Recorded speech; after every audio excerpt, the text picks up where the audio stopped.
ដំណឹងល្អរបស់មនុស្សជាតិរុស្ស៊ីបង្កើតវ៉ាក់សាំងការពារមហារីកបានដោយជោគជ័យការអភិវឌ្ឍវ៉ាក់សាំងត្រូវបានបញ្ចប់ហើយនឹងត្រូវបានចែកចាយដល់ប្រជាជនឆ្នាំក្រោយនេះជាព័ត៌មានពិតទីភ្នាក់ងារសារព័ត៌មានរុស្ស៊ីនិងឥណ្ឌាបានប្រកាសរួមគ្នាគាត់បានបង្កើតវិធីព្យាបាលមហារីកបានដោយជោគជ័យលើខាព្រីនបុគ្គលនេះគឺជាប្រធានមជ្ឈមណ្ឌលស្រាវជ្រាវវិទ្យាកម្មរុស្ស៊ី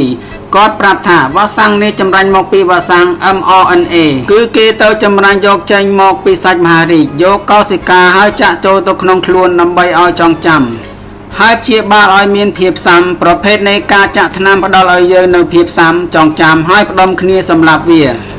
Alexander Kinberg នាយកមជ្ឈមណ្ឌលស្រាវជ្រាវនៅកាមេលីយ៉ាគាត់ប្រាប់ថាវ៉ាក់សាំងនេះវានឹងរារាំងការលូតលាស់និងរីករាលដាលនៃកោសិកាមហារីកការពារកើតឡើងវិញនៃជំងឺមហារីករារាំងការលូតលាស់និងការពារមហារីករាលដាលនៃកោសិកាមហារីកនិងកម្ចាត់មហារីកដំណើរការដំបូងបានដោយដំណើរការនៃការបង្កើនការពារធម្មជាតិភាពស៊ាំនៃរាងកាយវ៉ាក់សាំងនេះនឹងមានតម្លៃក្នុង1ដូប 100,000 បាតប្រហែល $3,000 តែគេប្រាប់ថាគេកំពុងរៀបចំផ្ដល់ឲ្យប្រជាជនរុស្ស៊ីនៅឆ្នាំក្រោយដោយមិនគិតលុយប៉ុន្តែអ្វីដែលខ្ញុំឆ្ងល់គឺដំបូងគេហៅថាវ៉ាក់សាំងវាគឺជាកា